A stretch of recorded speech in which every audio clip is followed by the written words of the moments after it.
अभी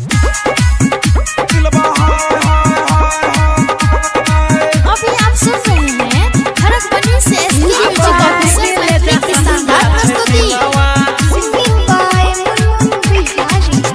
हाँ तिलवा हम बेचे छियै, गाँव गाँव में घूमे छियै, ताजा और सस्ता देख लेके हम आयल छियै।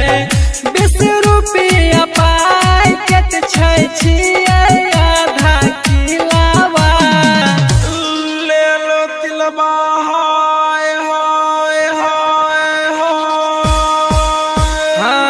अब है दीदी ले जा सस्ता छै तिलवा,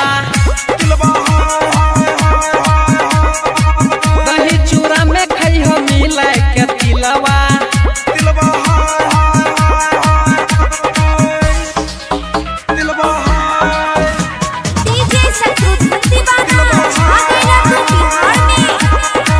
recording by Sapna music, music by अब है दीदी ले जा सस्ता छै तिलवा, सस्ता छै तिलवा।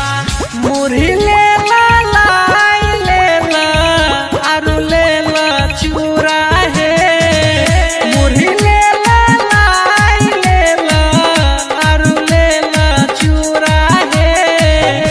सकरात में खइह दीदी मन है तो पूरा है, सकरात में खइह दीदी।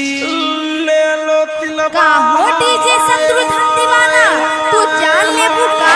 बेचे छियै मूंगफली देखा रू बेचे छियै हम पता, ले जा किनी के बच्चा सब ले घर में तोरन कर तोता।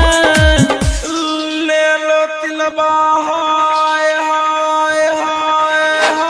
बेचे छै मुन मुन बिहारी है, ले कठेला गारी है। बेचे छै मुन मुन बिहारी है, ले कठेला गारी है।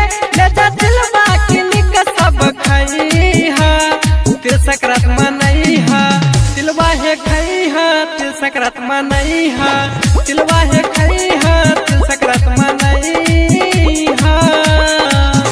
हाँ तिलवा हम बेचे छियै, गाँव गाँव में घूमे छियै, ताजा और सस्ता देख लेके हम आयल छियै। 20 रुपया पैकेट छै छियै आधा किलावा, ले लो तिलवा।